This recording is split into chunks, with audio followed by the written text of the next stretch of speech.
అందరికీ నమస్కారం.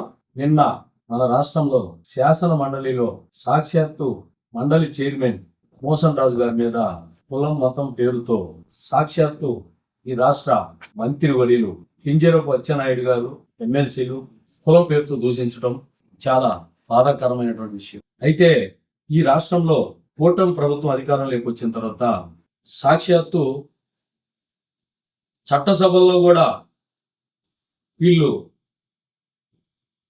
అధికార మదంతో ఏం మాట్లాడుతున్నారో కూడా తెలియకుండా మాట్లాడుతూ ఉన్నారు. ఎందుకు ఇలా చేస్తా ఉన్నారు ఏంటి అంటే, వాళ్ళు కల్తీ లడ్డు వ్యవహారం ఈ రాష్ట్రంలో తీసుకొచ్చిన తర్వాత వాళ్ళ గ్రాఫ్ పడిపోతా ఉంది. నీ వ్యవహారం ప్రతి విషయం